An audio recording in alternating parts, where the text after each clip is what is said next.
Hello, everyone. There has been an update on the story about the killing of 19 Ukrainian soldiers during an award ceremony. And as details emerge, President Zelensky released a statement that there were safety violations during that ceremony. So as the result, not only military but civilians present were endangered, and I have a feeling, heads are going to roll over this. We'll see how that goes, and I would imagine it generally was not a great idea to schedule a big ceremony with, both the military and families present in one of the hottest war zones in Ukraine. So big mistake there. We'll see what else goes on with that, but so far that's the update. Boris Johnson, the former Prime Minister of the United Kingdom, had admitted that he's still fascinated by Russian culture and is still very fond of all things Russian. And somebody very quickly corrected him, and that is accurate. If you look at some of the greatest works of Russian literature, Russian art, Russian architecture, Russian music, the authors, the creators thereof, were either of mixed nationality, mixed heritage, or if they were Russian, they were almost invariably at odds with the law. What's that tell you? Not only that, but Russia has a long and sordid history of punishing and suppressing its own artists.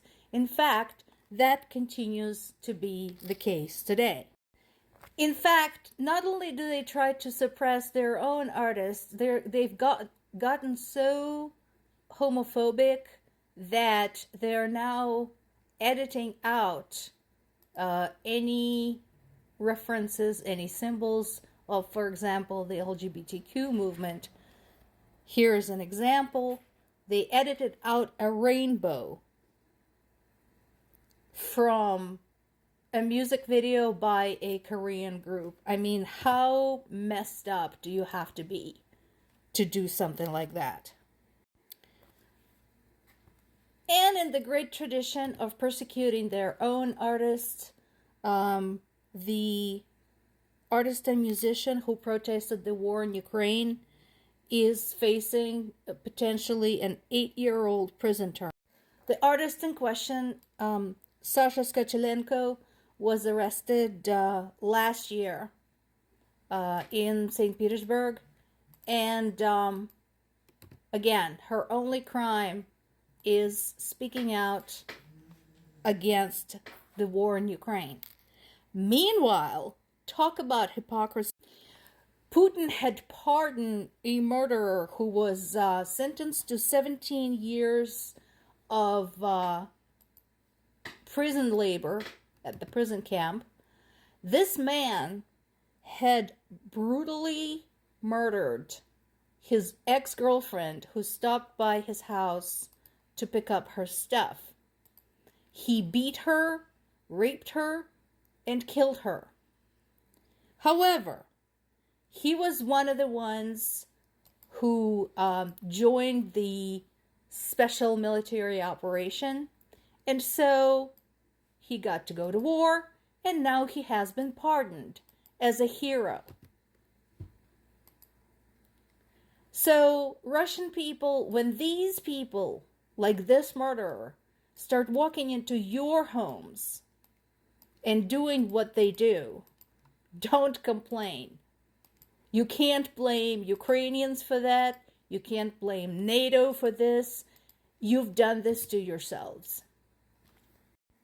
And,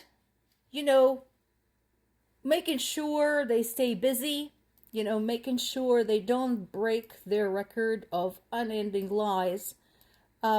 Russia and China insist that they're not building a Cold War style alliance to oppose NATO and EU. Considering their generally poor record with telling the truth, I would basically assume that this statement means exactly the opposite and act accordingly.